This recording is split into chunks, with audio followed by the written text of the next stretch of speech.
Bonjour peuple congolais. Aujourd'hui, je m'adresse aux Congolais. Je m'adresse à vous, mes frères, mes compatriotes.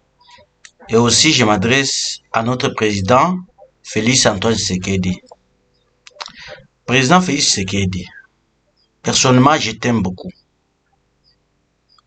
Mais ce que je voulais vous demander ici, il faut revoir ta façon de faire des choses.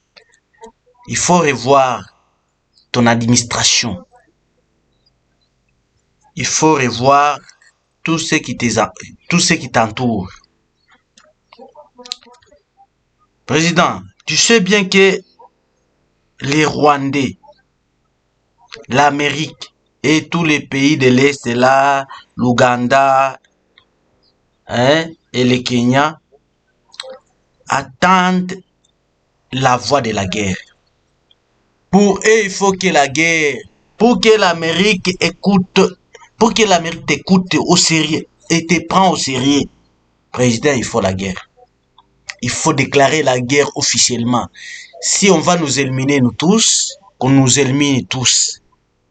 Si on va nous tuer, qu'on nous tue. Mais il faut mourir en défendant tes biens, que mourir en fuyant. Hein, président? Tu sais bien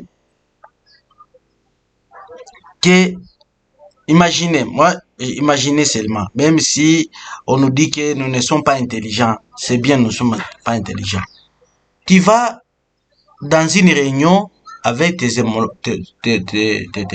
avec les présidents des autres pays de la SADC, les pays qui composent la SADC, tous t'ont demandé de négocier avec l'agresseur.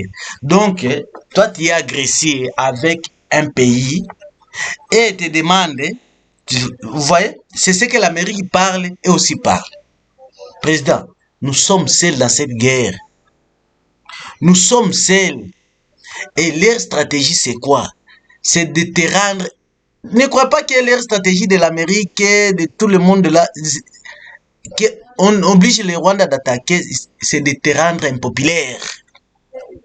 Parce qu'ils ont mesuré, ils ont fait leur calcul là. Après, ils ont réalisé que non, Félix est toujours populaire. Qu'est-ce qu'on va faire? Qu'on amène la guerre jusqu'à Goma pour qu'il n'y ait plus des élections ou bien qu'il soit impopulaire. C'est pourquoi moi-même, imaginez un peu, président, à votre côté là, imaginez, l'Angola est agressé par la Zambie. Et vous, comme pays de la SADC, vous allez demander à l'Angola de négocier avec la Zambie. Est-ce que comment l'Angola va te répondre? Est-ce que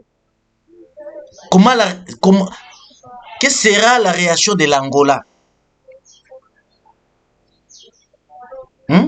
Est-ce que ça fait d'abord bien? Je n'arrive pas à comprendre. Et vous savez, président, que nous sommes entourés par tous les pays là qui nous entourent. Nouvelle du mal. Nouvelle du mal. Tu as vu la réaction du ministre ministre d'Israël, le ministre d'Israël qui était à l'ONU. Tu as vu sa réaction? C'est avec cette langue-là, avec cette allure-là, que ces gens-là comprennent. Ces gens-là, ce ne sont pas les gens du cœur, président. Ce ne sont pas les gens de l'église. Ce sont les Freemasons. La guerre par la guerre, l'œil par l'œil. Président, imaginez, on te dit de négocier avec celui qui égorge tes enfants, pas qui a égorgé, qui continue à égorger, qui continue à tuer, qui continue à massacrer, à piller tous tes biens dans ta maison, et on te demande d'aller négocier avec celui qui t'agresse. Comment? C'est ça, ta réaction doit être fatale. Nous ne sommes pas dans l'église, président. Ça, ce n'est pas l'église. Nous sommes dans un pays qui est convoité par tout le monde. Et tu dois faire quelque chose. Jamais les Rwandais ne cédera, jamais. Mais il faut savoir que les peuples congolais continuent à mourir comme des bêtes.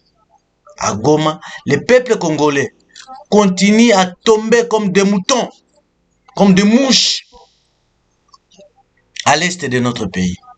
Président de la République. Moi, j'ai une demande. Est-ce que vous sentez capable de diriger le Congo?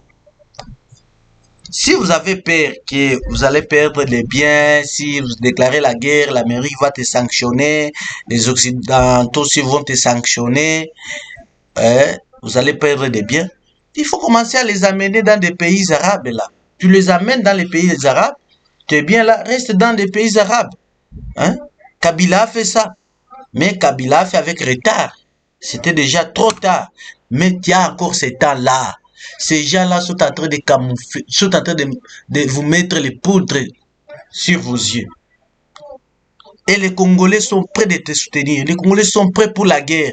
Ils sont prêts même de se battre avec l'Amérique. Les Congolais sont prêts. Parce que nous sommes fatigués avec cette guerre. Nous sommes prêts. On ne peut pas continuer à mourir comme des mouches en fuyant, en attendant ton administration, en attendant les jours que tu vas décider. Non.